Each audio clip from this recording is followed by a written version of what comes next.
It's Thursday, February 15th, and first this half hour, we want to check in with Cheetah Craft. Cheetah, it's already starting to feel warm out there. It is. I mean, we're talking 15 and 20 degrees warmer this morning compared to yesterday. So temperatures in the upper 60s. We are pushing 70 this morning. Now, we're also talking about a little bit of fog. Dense fog advisory in effect until noon. Along the immediate coastal areas, if you're waking up near Galveston, Palacios this morning, you're waking up to some dense fog. Otherwise, most everybody waking up to just some patchy fog, a little bit of haze this morning. Take a look, 60s out the door, mid-70s by your lunchtime hour. High temperatures pushing 80 degrees this afternoon. Do you notice a little bit of sunshine, though? So, Darby, at least we will see a little bit of that sunshine return. We'll talk about your weekend rain chances coming up next. All right, sounds good, Judy. I had a little bit of sunshine on the west side yesterday. I hope you got some. It had been a while, hadn't it? All right, let's get you out the door. There's overnight road work. It's in the process of being taken down on the South St. Houston Tollway eastbound at Beamer. Had a right lane blocked off. They're just about done with it. Shouldn't be affecting you as you walk out the door. You should be okay going through the Beltway, getting your money's worth. I want to take you over by the airport on the North St. Houston Tollway or North Belt heading eastbound Imperial Valley. Had slow traffic here. Must have been a little fender bender. They must have exchanged info and got out of there because I don't see any more delays here. So headed towards the airport this morning, or the big airport, no problems. Coming in the north side, I-45 is just 31 minutes from 1488 into downtown. So in from the Woodlands looks good. No delays on the Hardy Toll Road, and 69 as you come from New Caney, just 26 minutes from the Grand Parkway to downtown. Darby, thank you. A heartbreak in Florida. This morning, some parents are still waiting to learn how their kids are doing. We know that 5 of those 17 victims have not yet been identified, and we're also learning more about the suspected gunman who is due in court later this morning. According to students, Nicholas Cruz posted disturbing content on social media after a fight with his ex's new boyfriend. Here's a closer look at where this happened. Parkland is about 40 miles north of Miami. This morning, reporter Laura Podesta is there with the latest, including more on the suspect's troubling past.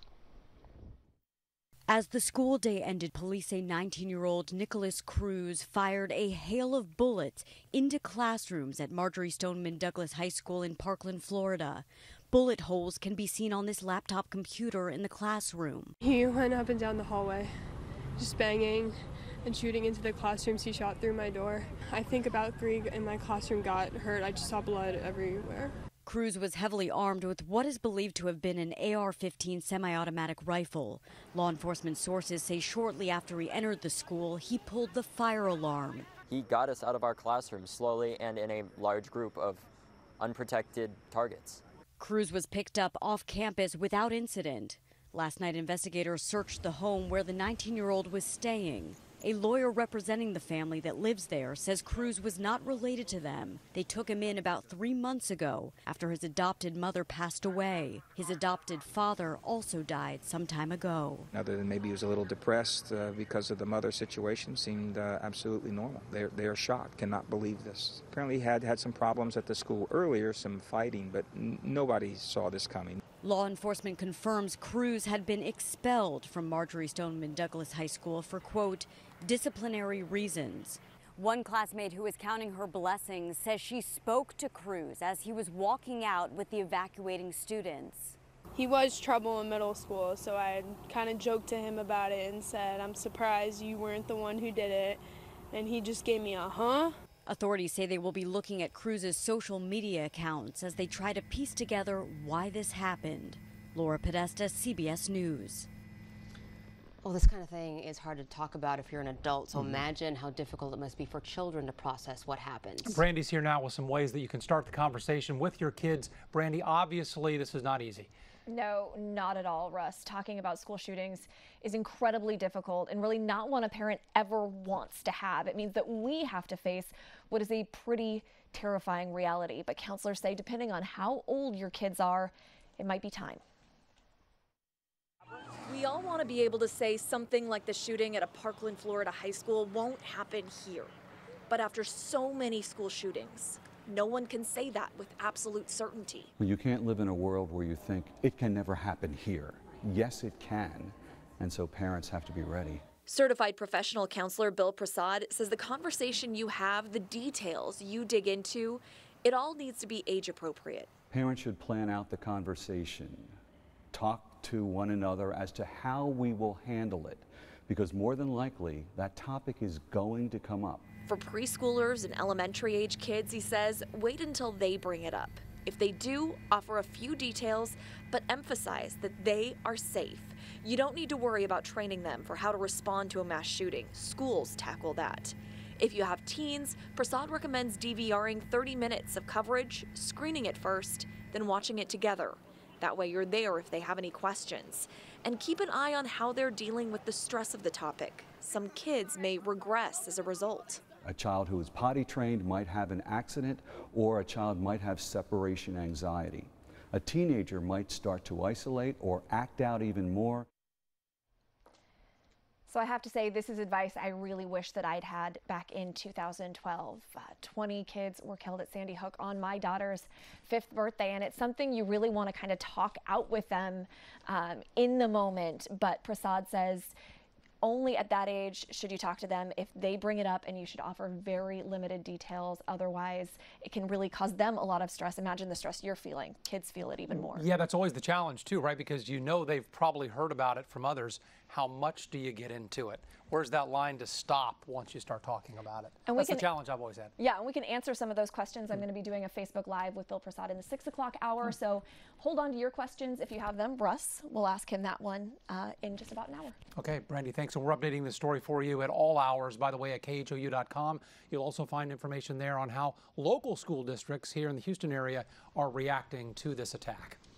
All right, time right now, 5:06. It is time for your morning rush. Republican Mitt Romney says he's postponing his Senate announcement out of respect for the Florida shooting victims.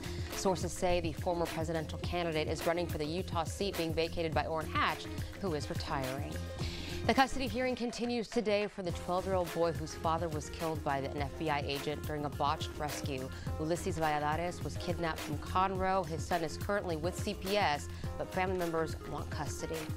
The porn star who claims she had an affair with President Trump says she can now tell her story. Stormy Daniels believes Trump's lawyer invalidated a non-disclosure agreement by publicly discussing the $130,000 he paid her to stay quiet.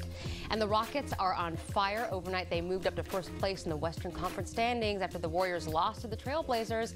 Last night, James Harden and company beat the Kings 191, the Rockets' 10th straight win. And that is your morning rush.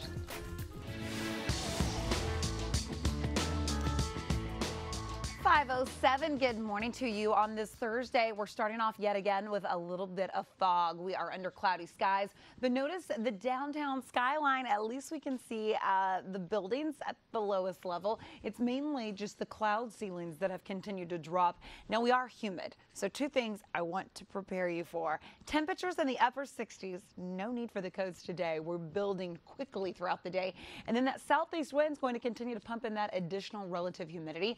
So with the humidity in place, temperatures are feeling exactly what they're showing this morning. So patchy morning fog pushing 80 degrees this afternoon, upper 70s to low 80s expected, and then showers expected to return on Saturday. Today we get a little bit of a break from the rain. Tomorrow an isolated shower possible, but I think the best rain threat will actually be pushing in on Saturday. Your day part planner for your Thursday, upper 60s this morning. There's a little bit of that fog by lunchtime, and this afternoon some sunshine will return. How about that? Temperatures again are pushing 80 degrees.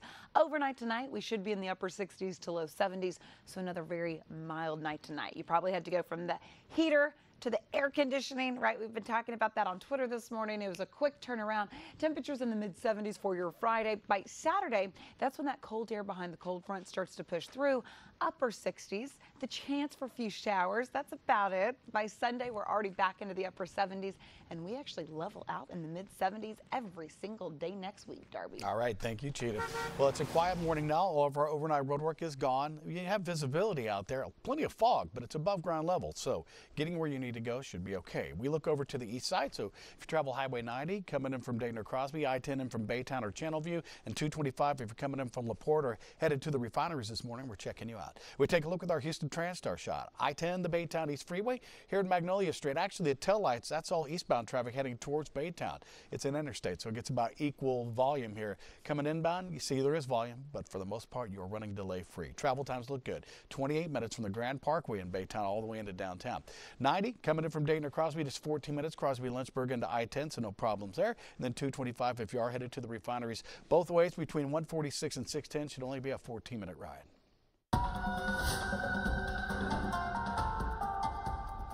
The medals are stacking up at the 2018 Winter Olympics. Spoiler alert, this is the warning to turn down the volume and look away to avoid the medal count.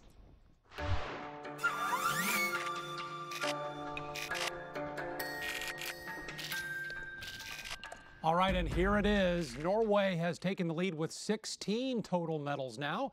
Germany is in second place with 14, but as you can see there, Germany does have the most gold. Netherlands and Canada, each country has 11 medals. The U.S. rounds out the top 5 right now with 8.